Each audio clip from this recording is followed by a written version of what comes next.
glad that you have joined us this week. My name is Doodle Harris. I am the chaplain here at Hastings College. And I'm Caspian Whedon. I'm a guest today here to talk about transformation. Ah, thanks. You went ahead and introduced our topic and everything. I figure might as well. I'm here.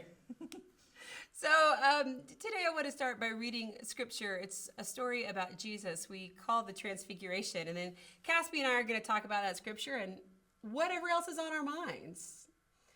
Excellent. All right, here we go. This is from Matthew 17.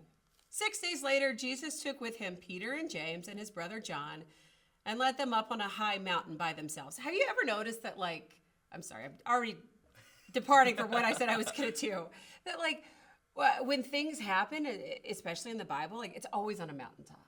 I think part of that has to do with the idea that we've taken it to where mountains are a challenge, and I think that's a good way to show it. Okay. So if you make it to the top, you're ready for... You're ready for whatever comes your way. You've conquered, you're ready to... Okay, thanks. I like that. Okay. And he was transfigured before them. His face shone like the sun, and his clothes became bright as light. We don't talk about this a lot, but there's several passages in the Bible where people start glowing. It's always when they've gone through a significant transformation. I always kind of wanted to glow. Suddenly there appeared to them Moses and Elijah. And Moses went through a glowing experience too. We won't talk about that today, but he did. Suddenly there appeared to them Moses and Elijah talking with them. Then Peter said to Jesus, "Lord, it's good for us to be here. If you wish, I will set up 3 tents here, one for you, one for Moses, and one for Elijah." When he was still speaking, suddenly a bright cloud overshadowed them, and a voice from the cloud said, "This is my son, the beloved, with whom I am well pleased. Listen to him," which is the exact same thing the voice said at Jesus' baptism. When the disciples heard this, they fell to the ground and became overcome by fear. But Jesus came and touched them, saying, "Get up and do not be afraid." When they raised their eyes, they saw no one except Jesus himself alone. So a couple things I want to pick apart about this passage. So all of the others appear. The disciples say, "Hey, let's build tents."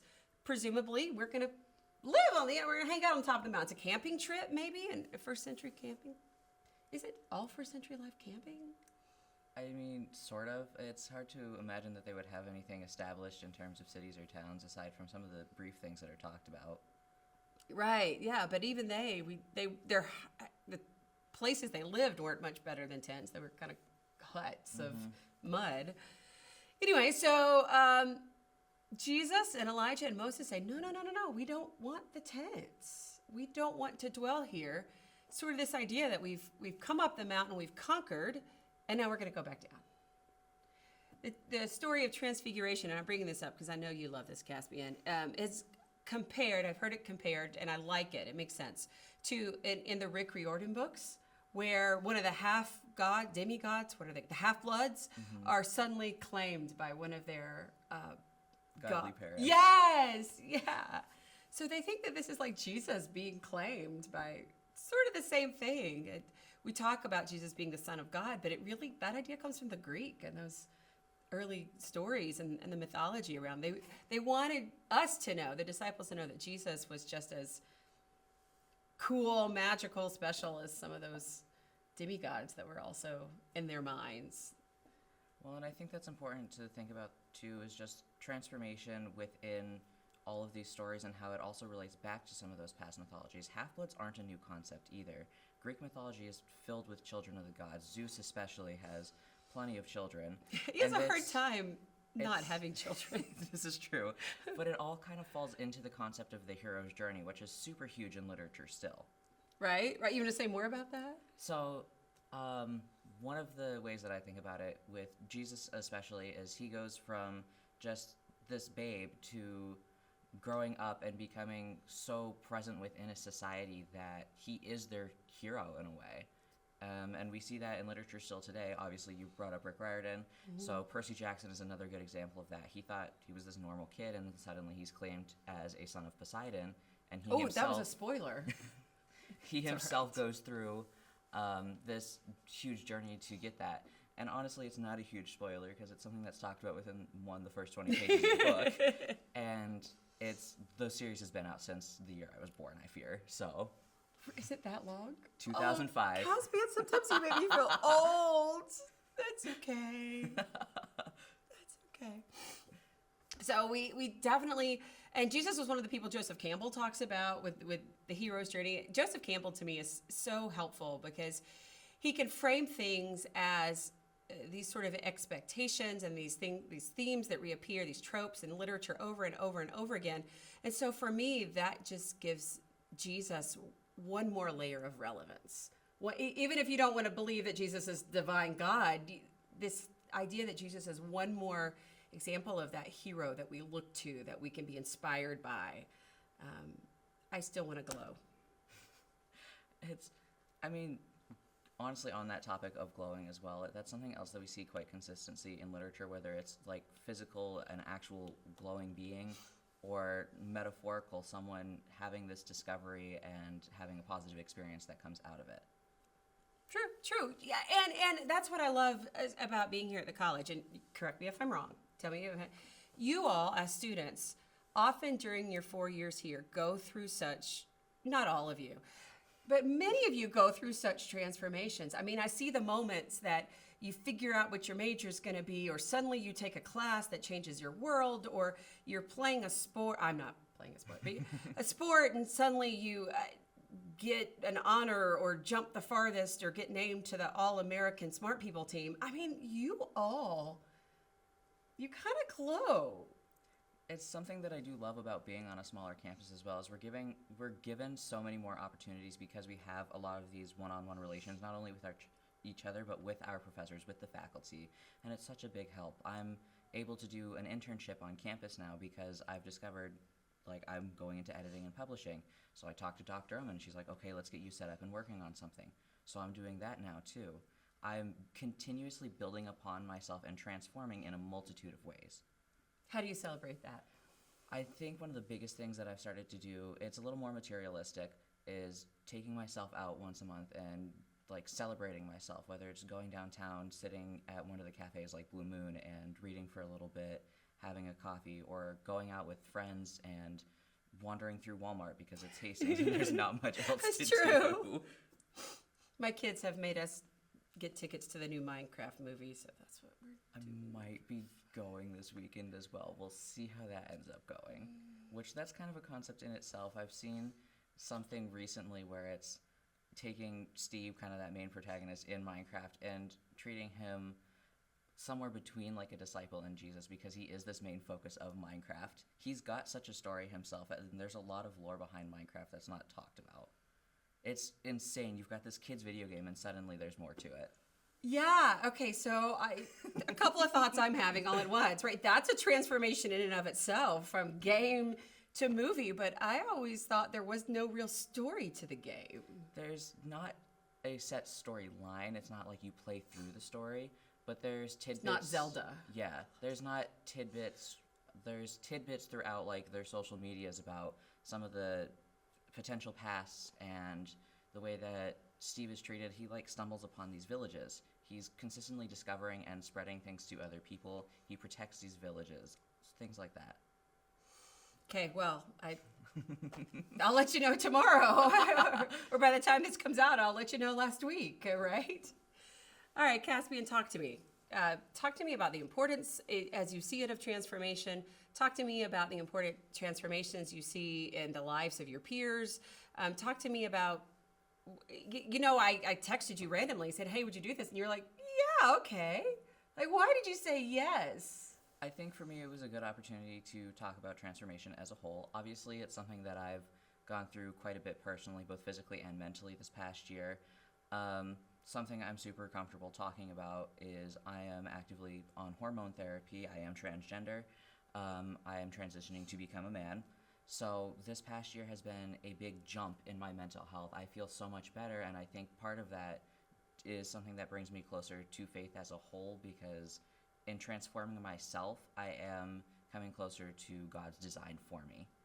And I see it all over campus as well, whether it's my other queer peers or everyone who's in sports, bands, performing arts as a whole, just doing something that you see that design in themselves.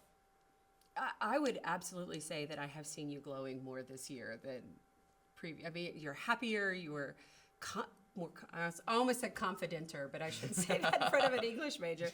You're more and that's inspiring. I really hope that your willingness to talk about it and your demonstration of it really helps other young people consider who and what they may transform to be. I mean, that's cool. Did you get, tell me, and you don't have to answer this, but your family, your friends from home, those who haven't seen you in the last couple of years here, tell me how they're responding. My dad has actually taken it really well now that I'm on hormones. He's made a lot of improvements this past year. He's transforming himself. He changed my name in his phone. He's using my name really consistently, which was something that was really hard for him before. My mother is still having quite a few struggles with that. We've had conversations, and it's kind of to a point where if she's not able to be receptive to it, that's on her. I still love her, but it's not something I'm going to keep myself close to either, because it's bad for my health. Mm-hmm.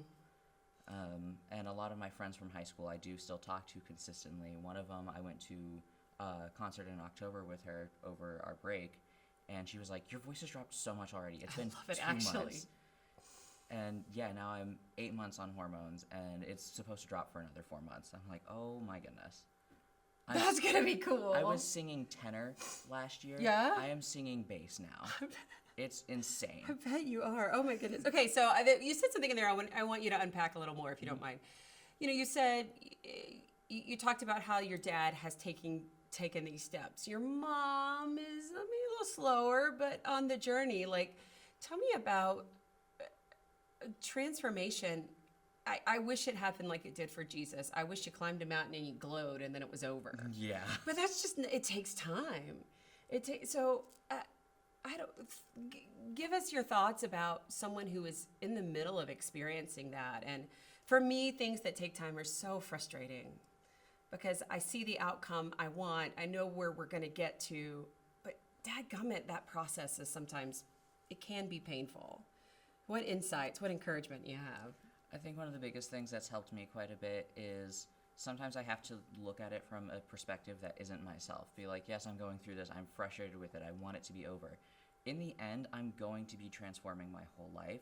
That's something that was going to happen whether I was transgender or not. Mm-hmm. And I think in a way that's the universe, if nothing else, kind of saying, hey, you are a being. You are meant to be here. This is your journey. Take advantage of it. Look at the positive outcomes, and it's okay to look at the bad, but don't focus on them. What part of the bad can you take and make good? That's awesome. But also slightly uncomfortable. I mean, I feel like you're suggesting, and I don't disagree, but to be human, to be a being, to exist is to be in constant transformation. Absolutely. I think that's the case for a multitude of reasons. I mean, it's something that's talked about even biologically. We are constantly going through changes as we get older. It's acne and things like that. Puberty was awful. To almost, in my opinion, earning your smile lines where you just have these marks on your face that show joy.